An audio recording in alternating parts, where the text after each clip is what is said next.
basics. It always amazes me when you go through the ABCs how much people appreciate it. You know, you and I have been doing it a long time, teaching it, training it, whatever, and so you tend sometimes to think everybody has an awareness at that level because it's so pervasive. There's 50 million caregivers, there's all kinds of things that are out there, but yet when you finally sit down with the caregivers, at least new ones, you discover that it really is a knowledge base and a skill set that they've never had to activate, and they're dealing with parents and they're dealing with other siblings, and it's very difficult for them to kind of line up in height order. And as you and I have talked about, not every conversation is a teachable moment. Sometimes their hair is too on fire and you just have to be a good listener and then calm them down and say, look, I understand what you're going through and I can help you, but maybe we just have to wait and have this conversation again tomorrow, but I understand what you need. And sometimes that's enough for people to at least take a deep breath and say, thank you. I've at least reached somebody who isn't just going to volunteer an opinion, but is willing to understand what I'm going through. And part of what you've shared in the past is that knowledgeable people, smart people, medically trained professional people, when they find themselves in that set of circumstances, despite all of the knowledge that they may dispense to others, it's very hard when it's you, someone you care about, and circumstances that you're now living. Right. Well, you know, part of the issue is whether, irrespective of what kind of a professional you are, even right down to some of the more clinically based social services, most have never had a course in caregiving. Doctors especially.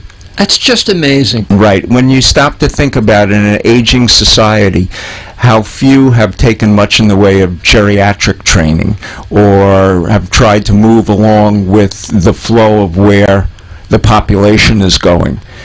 And issues such as that.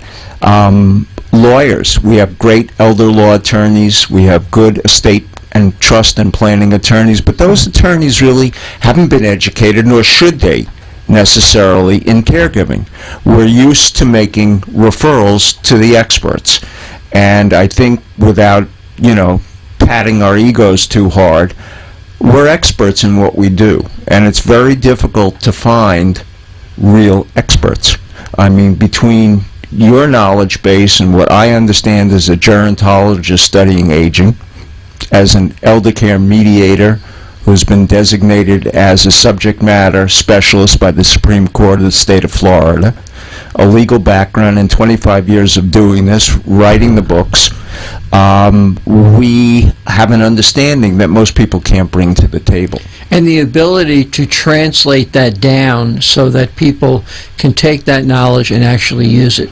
Well, that's the most important thing, is being able to adjust your speak to whatever group of people that you're with, because caregiving, if it's not understood, does not benefit from a lot of technical or clinical or whatever mumbo jumbo. People are having enough problems trying to understand their issues without first needing to get a dictionary in front of them to understand what you're saying. Right. And so breaking it down, which is something that we try and do, is so very important. And that's what we'll be doing throughout this coming year.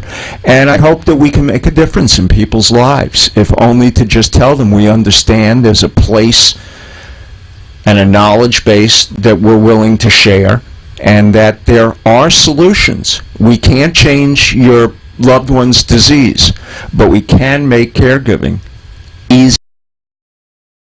as you know what's coming, especially if you plan. And right now, even though we just won the Florida Council on Aging Award for this book, I'm in the process with a couple of my associates as well as you, updating what we've learned over the past year, because caregiving is constantly in a state of flux, and it always keeps morphing into the next thing. And what you talked about yesterday is not necessarily what you need to talk about today. And just like the issues that we've been explaining the last couple of weeks, is that with so many people staying in the workplace longer, the impact of caregiving in the workplace and the recognition of it is going to become increasingly more important, because you can't have people working till 71, 72, 73 that are not experiencing for themselves or with another loved one all of the issues. And it's very tough to have a job and have another job called caregiving that you've got to maintain at the same time. So, and that's from both perspectives, from the one who is the employee, who's the caregiver, but also for the employer, in terms of the attention to their job, to their productivity. Well, that's the key, productivity. Well, not only that, David, but they themselves may be experiencing some of the effects of aging. So some of their processing of information and whatnot may not be the same of what it was 3-5 years ago. And they very well may be active caregivers. On top of that. On top of that. And so it's as much what we would call a C-suite or corporate executive issue as it is workers. And that's going to be something that over the next few years we're going to have to contend with more and more as people stay in the workplace, because they either didn't save enough, need to stay busy. And I just saw that before this past recession, the average retirement age was 57, and it's now gone up to 62. And it will continue to rise. And so there are a lot of things that people aren't necessarily aware of out there. But let's get into some of the things that we want to talk about. Well, I want to finish my conversation about my wife and I, that we were talking about on New Year's Day, and about expectations of others. And we were reading a couple of books, and they had a great story that talked about you travel along the highway, let's call it life. Yep. And you've come to a fork in the road, and you've been down the left fork before, and you know that it's filled with potholes, and it's filled with snakes and goblins and dragons, and you know what that's been like because you felt the pain. Towards the right, you really don't know exactly what the road is going to be. Maybe better, hopefully not worse. But what we learned was to tell ourselves, don't go down that road again, and expect things to be different this time. And I think that's such an important lesson, not only for us as caregivers, but also for the ones that we love, is to recognize that they have the ability to control the road that they decide to go down or not go down. Well, that's very true. I was talking to a caregiver today. I had met with the family a couple of weeks ago. Mom has dementia, and Dad's been in various states of denial, but an aborting recognition that things can't stay the way they are.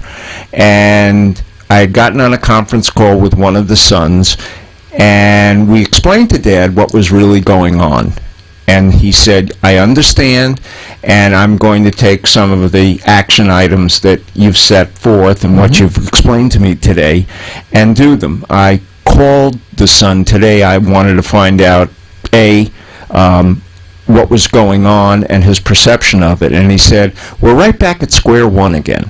And the reason is because my father is a very good chameleon.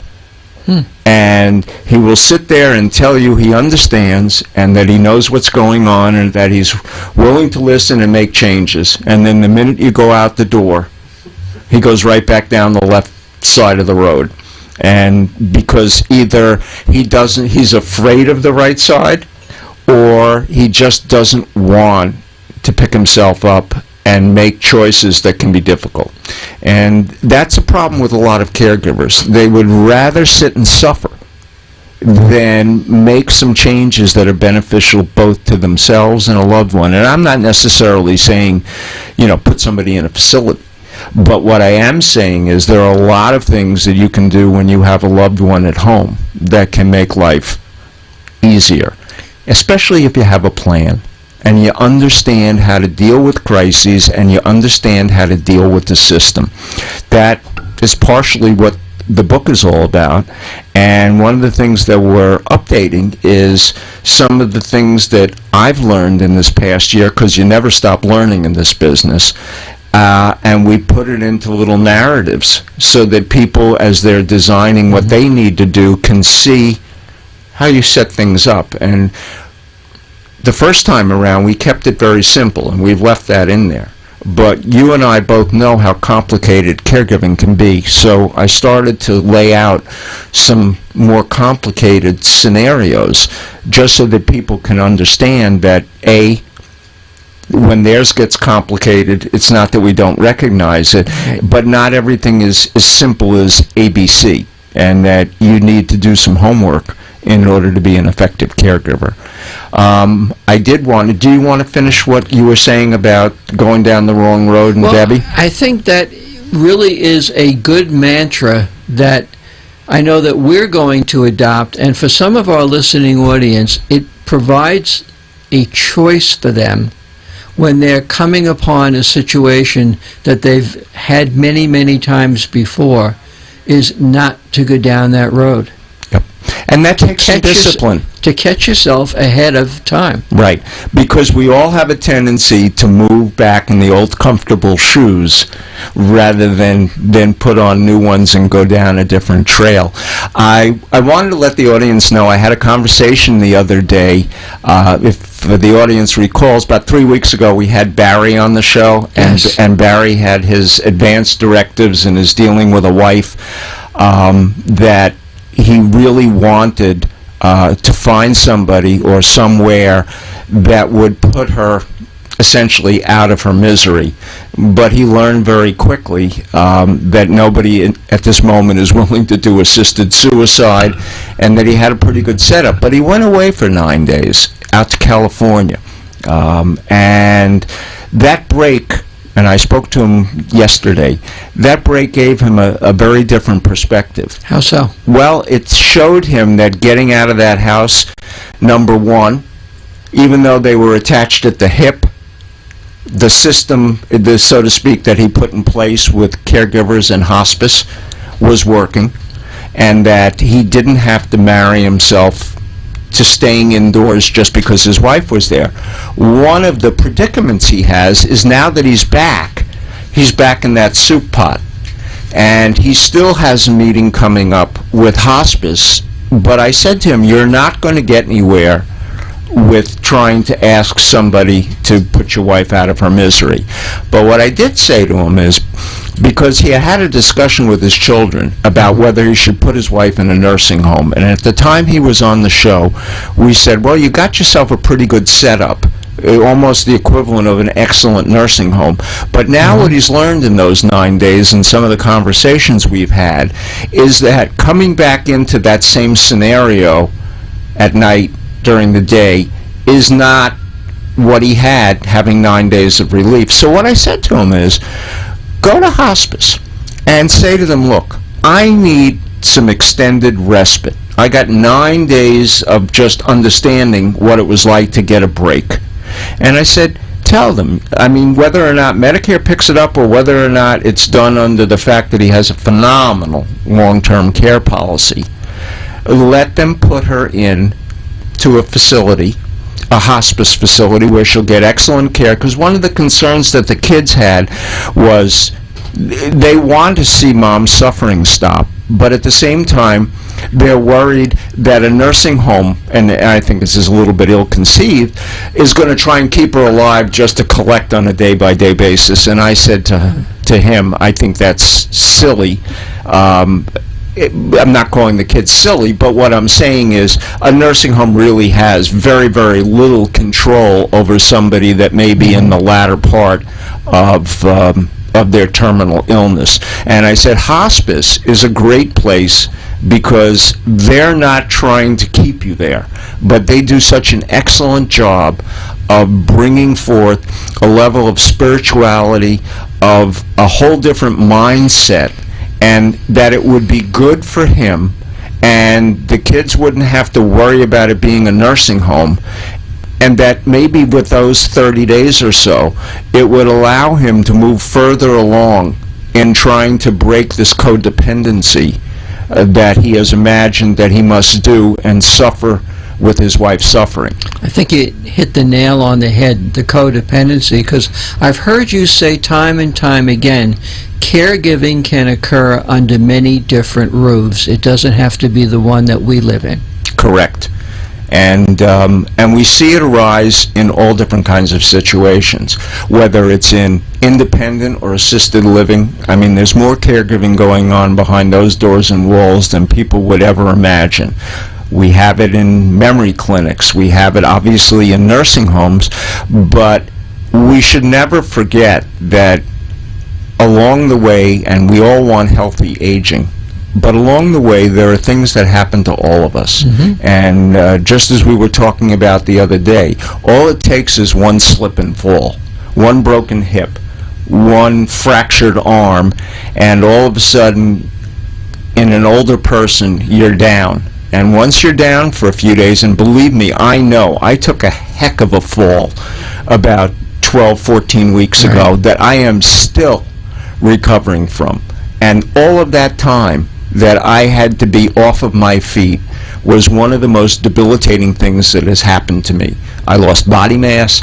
I lost a whole level of stamina that is taking a long time with PT and everything else to get back to. And I was in reasonably good shape before it happened, but yet when it happened to me, it happened out of the blue. And yes, it's the product of somebody's negligence, and we'll deal with that down the road. But on top of what I had to go through physically, I'm still going through it. It popped out my whole front bridge, and I've got $25,000 worth of dental to go through, implants, bridges, and I just hope when they give me my temporary that I don't sound like a mouthful of marbles when we come to do our Monday show. So I may have to rely upon you and do flashcards. But the bottom line is I didn't know it. I was going along just fine, and bam. Your day changed in a moment. My life changed in a moment. I consider it to be a life-changing event. And I was just, as the orthopedic surgeon said to me, that I didn't break my leg. So he said, you probably have mastodon, dinosaur bones in there. Osteoporosis was not my issue, but boy, oh boy, everything else that happened is. And so none of us know when a life-changing event is going to take place. It happens to anybody. And I don't care how much I knew about caregiving, I couldn't self-administer to myself. I placed a tremendous burden on my wife. Who still needed caregiving herself. Right, and so if you want to see essentially the blind leading the blind, it was the two of us. We looked like the Spirit of 76. I just needed a fife and a drum and one crutch to continue down the road. And it was very difficult. And one of the things that we were very lucky is that we had a couple of really good neighbors that stepped in and didn't ask, but they volunteered. And while we didn't need them to change diapers or anything like that, it was great to have somebody that could go to the grocery store and do some of the things that we need. Milk. Exactly. Yeah. Yep. And we never realize how much we have to rely on others. And when it really happens to you, and especially when you become a caregiver, and you're not sure what to do next or how that system is going to work, you really need to be able to turn to somebody and say, help. And to our audience out there, help is what we try to do. And we try to do it in a way that doesn't make you have to go back to school and open a book but that there are methods and techniques that we use all the time to help. And one of the things is an effective support group. And I just want to mention to anybody that's in our immediate listening area, if you feel you need a support group, we do one every Wednesday at a place called Grand Villa, which is on Via Flora, right off of Atlantic Avenue in Delray. Anybody that wants to come is welcome. It's a lot of spouses, but we're going to be starting another one for adult children. And I see it's getting close to 7, and I know we have to go to a station break, so and I'm hoping that what I said to Barry will work out. He's supposed to meet with hospice later on this week. What was his reaction to your He comments? thought it was a great idea. And he hadn't quite thought of it that way, and I think it also solves the problem with his children, thinking that putting her in a nursing home is a fate worse than death. And so I hope we've hit a middle ground, and maybe that will let Barry stabilize a little more, let the family see that Mom can be out from underneath the roof in a safe place, and go on from there. Was he as angry as he was? No, he'd had a little opportunity to let off some steam. He's still angry that the system doesn't have a way of dealing with something like this, but he's not tearing himself apart over it, because enough people have now said to him, just as we did that night, that what you want cannot be done, at least not here in the United States. He was an amazing guest, so articulate, and the raw emotion of what he was feeling came out there. It tore at your heartstrings. Yep. And, that's the kind of people we've been bringing on. And you mentioned support groups before, David, and I think that is such an important thing, is that we always worry so much about the one that we're caring for. It's that we don't take care of ourselves as caregivers, and those support groups, well, because so incredible. They cohere as family. And so people understand that it's a safe place, that they can put what's happening to them out on the table. Nobody will be judgmental. Like Las Vegas, what's said there stays there. And they know that they can call any one of those caregivers at any time and say, look, I'm having a real problem. Can I at least talk it through with you? David, after the break, there's something I want to bring up. Perhaps you can explain. Well, then why don't we go to that station break, and hopefully we'll see you right after the station break. This is Caregiver Reality, and we're on WWNN 1470 AM, iHeartRadio, and CaregiverReality.com.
Have some issue that you'd like to discuss, please give us a call.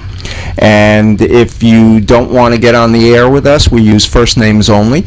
And you can go to caregiverreality.com, that has 2 R's in the middle, and post a question for us. And at the same time, we have about the last 8 to 10 shows that we've done. So anybody that's missed any, or if you've got a friend or somebody else that would like to see what we do and understand how we do it, I think the website is excellent. And my producer, our producer, posted one of our caregiver sessions on his site, AMP2 TV.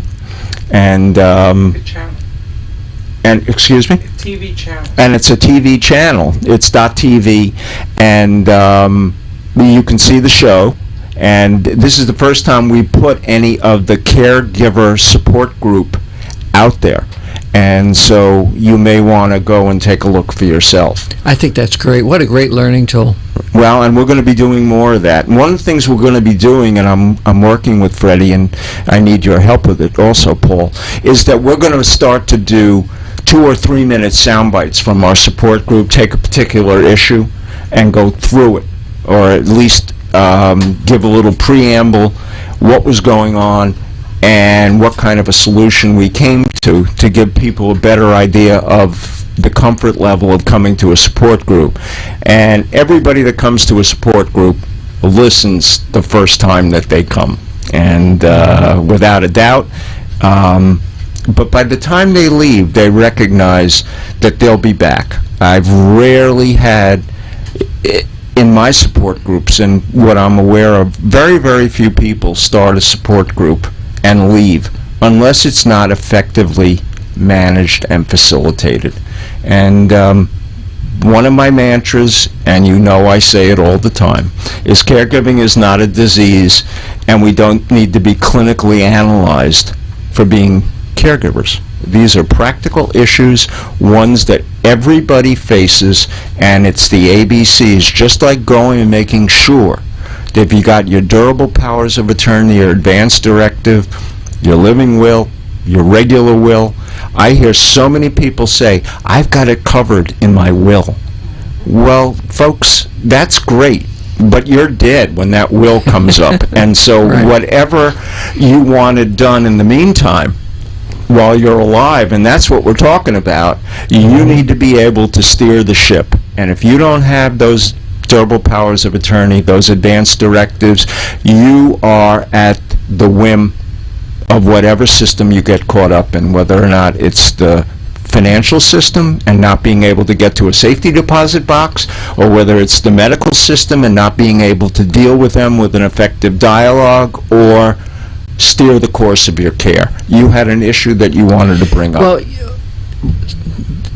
some of the feedback that I've received over the last show or two that we've done is some very basic things that we take for granted, but for our listening audience is new. And one of those was, you went over what is a support group, and you talked about what does it feel like to be there and the dynamics of how it works. And it was very, very helpful to at least the people that I was speaking to. And in that vein, I think going over some of these very basic points that all caregivers are going to face is very, very beneficial to take advantage of your knowledge base and what it is. And the one that is coming to mind is this whole question of discharge instructions when somebody is leaving the hospital, because family is overwrought, the person is not feeling well, and they're going home.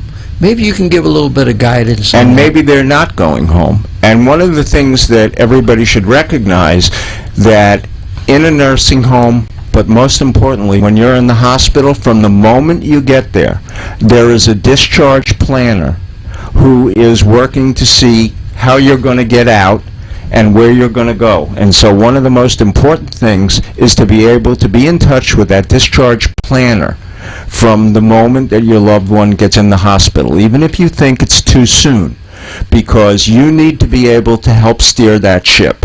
And one of the things that you have to be able to do is to determine where, if they're going to go to a facility, they're going to go. If they're going to come home, how are you going to manage that? I have had people that have said to me, I can't deal with bringing my husband home in the shape that he's in. And I said, well, tell the discharge planner that you cannot rely on home right now unless you're going to really bring in a lot of home care, home health aides, and sometimes that's just not doable. You know, you may get them for a period of time, but trying to set up the equivalent of a nursing home room at home, we're not all as fortunate as Barry is, you know, in terms of the economics of it, but also the logistics. I don't know whether any of us have ever tried to turn a home into a nursing home for a loved one. It's not easy. And, you know, one of the things that comes from it is if you're going to do and you're going to be home, you've got to make sure that you've elderized that home. And that's more than just a safety rail or a grab bar. And, you know, Paul, one of the things I think that just happened is we've got a caller on the line. And so why don't we go ahead with that caller? Good evening, caller. Are you there? Yes, I am. Hello, David. Hello. And I must tell you that the caller is someone that has been a caregiver for quite a period of time. I know her. I've been involved with her family circumstances and have a great appreciation for what she's been through. And so, Kim, good evening. Thank you for calling. Yeah. By way of background, I know that you had both of your parents in the last couple of years. Your dad, I believe, had a stroke, and you were caring for them or trying to take care of them in conjunction with your brother in Maryland, I believe. Was that not correct? Right. It was up in Maryland while I was in Florida. Okay. And so you were a long-distance caregiver right from the beginning. Oh, yes. All right. And tell me, because one of the things that the audience should know is while she was living in Florida and her dad, who had the stroke first, the brother was in Maryland, and so he was able to help out. But they brought both parents down to Florida. But along the way, what did you learn from being a long-distance caregiver in Maryland? Well, you know, it was probably the hardest thing in my entire life that I went through or will ever have gone through, because when you love someone with all your heart and soul and you only see them once in a while, and then when you get home, you have to come in like a hurricane and fix things and turn things around so fast. You've got to make sure the medications are up to speed, that the caregivers are doing their job. You have to make sure, like you said, you've got to make sure the house is conducive to people with strokes and Alzheimer's. You have to, the most important thing is make sure that the caregivers are competent.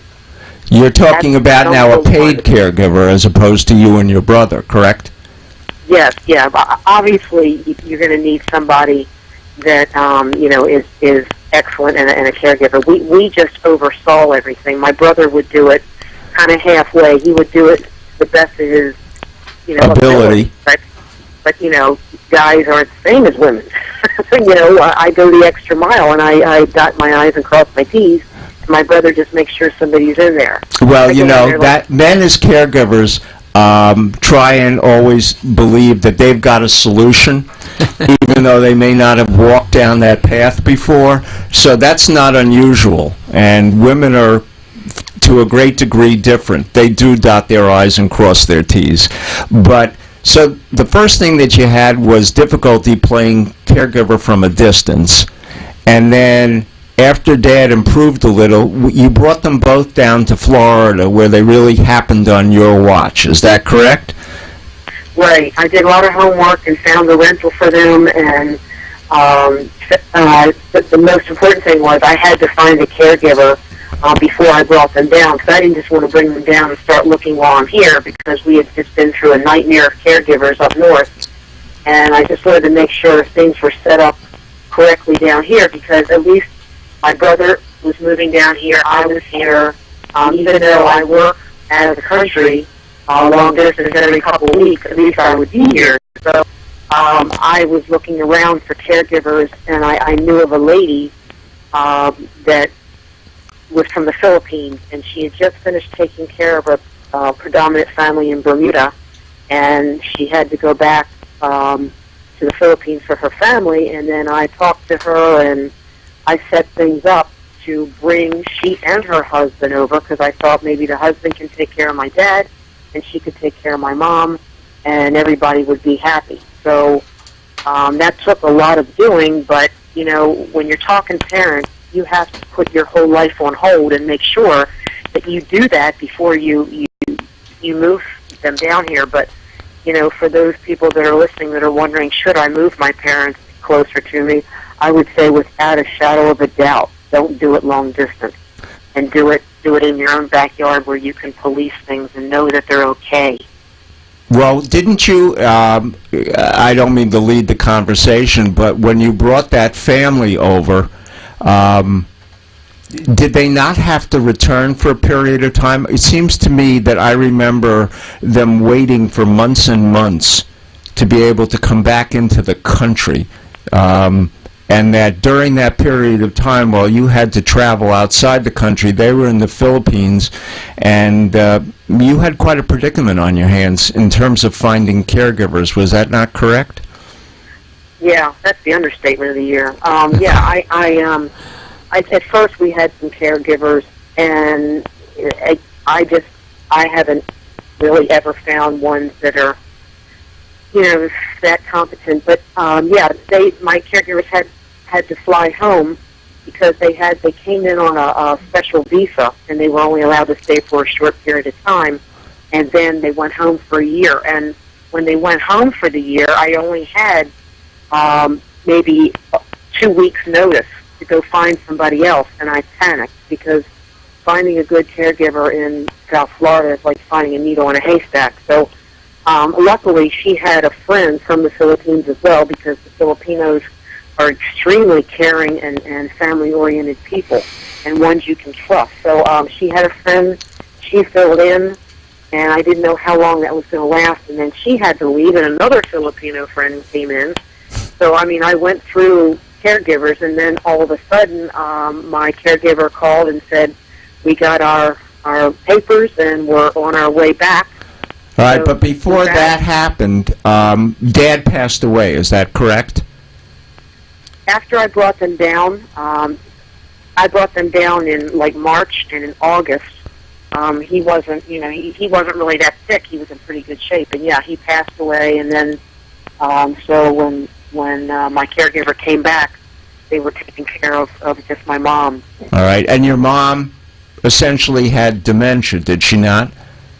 Yeah, she had pretty bad dementia. She had dementia for a long time, but she was okay. She was stable, you know, it didn't progress, she was okay, and, you know, it was just, and then all of a sudden it started getting a little bit worse after the fall, because, you know, whenever they fall, it kind of... We were just discussing that before you called in, that one never knows when that fall takes place, and for so many elders, especially if they hit their head, that can precipitate the advancing of dementia, because it's already been percolating at a lower level, and all it takes is a good insult to the brain to cause that to happen. So you had set up, Mom was still in the house, you had this Filipino family that had moved in, and even though that had happened, you had to go back out on the road into the Caribbean where you were working, and notwithstanding the family, it just seemed to me that in between what they were trying to do, because Mom wasn't so easy to deal with, you were also looking for replacement caregivers to give them a break on the weekends or what have you. Was that not correct? Yes, yeah, because, you know, all the caregivers think they're all high and mighty, and they can do this 7 days a week, and they can't. Maybe a little while they can, but then when they can't, they might be, you know, fine when you're looking at them and you go visit your family, and then you turn your back, and these people are burned out, and then you don't have the care that's needed, and that's when you got to, you know, jump on the stick and get another caregiver, and that's what happened to me. I thought, she's fine, and then I looked at her and I saw Mom wasn't being taken care of, so then I went out and I found somebody on the weekends, to fill in. And then, I had decided to call in hospice and, get some help there, even though she wasn't end of life, and I got some help that way as well. Well, they were there to give you some palliative care assistance. Right, exactly. And that helped a lot because they actually trained the one that I had in there, because the one that I had in there, she was not a CNA. She was trained in her country, and she had been working in Bermuda, but she didn't really have the know-how of the latest techniques and things like that. She had the heart, and that's really, like, honesty and the heart are 90% of a caregiver. The other 10% you can train them. But, and then that's exactly what hospice did. They came in and they pretty much trained her of what she's doing wrong, and that helps. But you can never have too many eyes or ears or hands, close to your loved ones, because the more people that can come, there's even people that will volunteer to come over and visit. That's even better. There's agencies and people that will, from the churches, they'll come over and see. But getting back to the fall, a lot of times you don't think they're going to fall because they look fine. And when my mother fell, it was a split second. I wrote down and I preached to every caregiver that walked in my house, never leave my mother. If she's got to go to the bathroom, put her in the wheelchair, take her to the bathroom with you, or, outside the door. Right. If you're going to go to the kitchen, you cook your dinner and you put my mother in front of you, and blah, blah, blah. Next thing I know, this lady gets up, she goes to the kitchen, leaves my mother in the chair, my mother's sleeping. 2 seconds later, she hears a thud, and the rest is history. She's in heaven now. So, you tell that caregiver, whoever's in your house, do not, and repeat it and say, do you understand my words? Do not leave my mother or father alone for a minute, and stress that, because my mother could have lived a lot longer because she was fine. Her health was okay. She had a little high blood pressure, and she had a little bit of blood circulation problem, but other than that, she was top-notch. She was still dancing and having a good time, even though she had Alzheimer's. So she still would have been around if we didn't have negligence, and after, you write it down in the book and everything else. Well, I know the difficulty that you went through because I was assisting you in some of it, but rarely have I seen anybody that was not that all caregivers don't care. I'm talking about family caregivers, unpaid. But your dedication, especially when you were thousands of miles away from home, to trying to keep that quality up, trying to intervene with doctors, trying to deal with hospitals, and then ultimately that fall precipitated a fairly rapid decline, and Mom passed away. How long has it been now? 3-4 months? Yeah, August 23rd, yeah. And it happened kind of fast, too. So it's like you wake up one day, but getting back to the care, I'm in my 50s, and you have to take your life, and I hear some people go, well, I don't have time. Oh, I've got kids. I've got this. I've got that. I work. Well, you know what? You got to put all that on hold at times because your parents, you only have so much time with your parents. They're like vulnerable children. You've got to take the time and be there and tell your job you need time off, and tell your kids they've got to be understanding, and get help with kids. Kids are going to be around a lot longer than your parents. And take the time to check on the drugs, and check on the caregivers, and check on the cleanliness. Take the time to do it, because it was a whole other job, wasn't it? Oh yeah, it was my whole life. I mean, like right now, as you know, I don't know what to do now, because it's like it's like the military guys. They do the job so long, when they come to the United States, they come back, they don't know what the heck to do. Right. They don't know anything else. We call that caregiver addiction. You're so close and so involved, and then all of a sudden it's over, and you've lost your identity, and you're not sure what it is you're supposed to do because you don't have the next daily crisis on your hands. Exactly. Go ahead.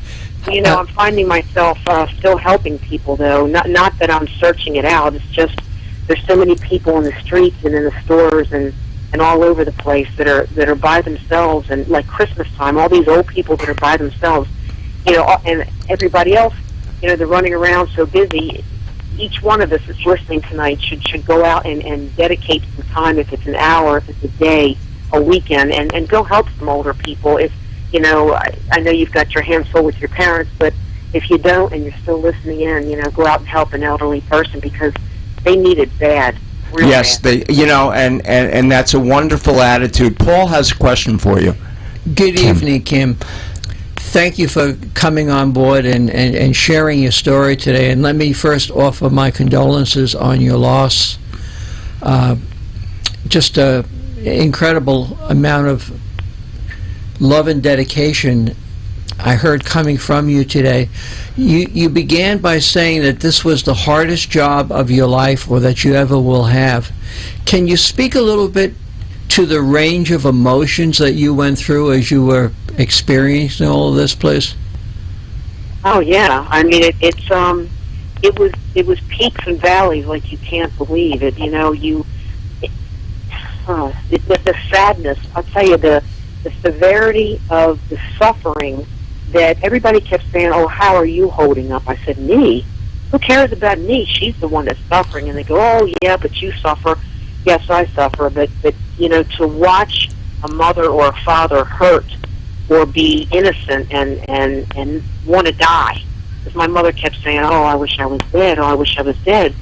And you go through such a low that sometimes you don't even want to get out of bed, because the depression that sets in, just watching the sadness, is overwhelming. And I think you've been extremely articulate. I'm really happy that you were able to call in. We've only got a couple of minutes left in the show, and I've got to conclude a few things, and I want to thank you so much for sharing. I mean, your story is yours, but it is not unique.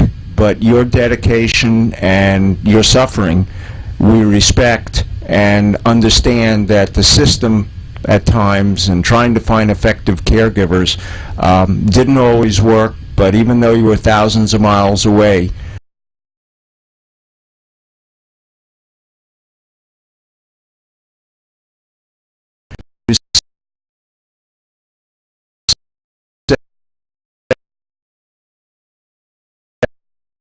about never leave my mother alone, and the perfect example was somebody turned away and Mom hit the floor In that moment. And that's all it takes. So Kim, I want to thank you very much for coming on, and I appreciate it, and I'll speak to you later, and thank you again.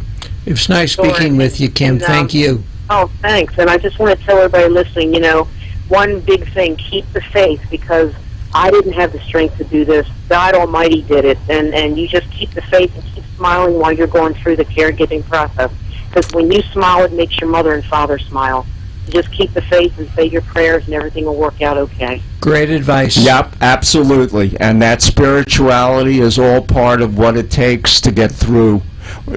Irrespective of what religion you are or where you're coming from, it takes that kind of dedication and a respect for a higher power or whatever it may be that can help you get through it. So thank you again, and I really think the audience benefited from what you had to say. I hope so. Have a good night now. Thank you. And folks, I just want you to understand, I've known Kim now for about 18 months. I was there when her dad passed, and I was there when her mom passed. And when I tell you that here was somebody that did put their life on hold, but couldn't really put it completely on hold because she had a job that she had to go back to, and they were, the folks that she works for, were understanding to a degree, but she still had a job and a bottom line, and so while they cared, it was still an issue of you still got to get back to work, you got to get on that plane, you got to go back to Barbados, or you got to go to Trinidad or wherever it was she had to go, and she had nobody to leave it to. All right, I mean, I helped out to the degree that I could, but we were always looking for caregivers, and that's a problem. All right, and those of you that have good ones, consider yourself very, very lucky. And I also want to turn out a piece of the conversation that Kim just mentioned, and that was the constancy of just staying on top of the situation. She had such a problem getting doctors to call her back because she was long distance, and getting hospitals to deal with the issue when she was there. And hospice was a great interface, but hospice didn't come in until probably the last 3 months. And while they were great, the preceding 15, 16 months, the loss of dad, and then the immediate having to pick up mom, but yet still having her other obligations, was really a tremendous strain. And I saw it. We tried to do what we could, but it was her internal fortitude that really brought her through it. But she still, you can hear it in her voice. She hasn't gotten over the job, and she hasn't gotten over the caring and what she put into it. And so you can also hear a little bit of anger, because she still is bitter that mom had to leave sooner than she did because somebody just didn't listen. And that's very unfortunate. Lesson to be learned there. Lesson to be learned that caregiving is always a job. Caregiving, even when you have help, still requires you to be part of the clear understanding of what the job entails. You can't just assume that people know what to do the same way you do with your loved one. And so, Paul, we've only got a few moments left. I want to thank you. We'll be back next week. We should have a special guest here, and we'll be back explaining to you more about what caregiving's about from two caregivers that do it, and you just heard from one that just did it for the last couple of years, and all of the angst that she was going through. So, Boca, America, and the world, have a very good evening. We're about to have our temperature drop, but catch us on caregiverreality.com, and please send us any question, anything that you have that you want to know more about, caregiverreality.com, and signing off at WWNN 1470 AM. So thank you very much. Good night, David. Good night. You have been listening and watching David Levy, gerontologist and non-clinical family caregiving expert. Visit our website at caregiverreality.com and hear and see unscripted family caregiver support groups discussing all of the questions that you have wanted to ask but didn't know where to turn. Tune in again next time for more updates and special guests who bring their caregiving experience to you so that you can deal with your problems and hear how family caregiving is affecting fellow Americans just like you. The opinions expressed on the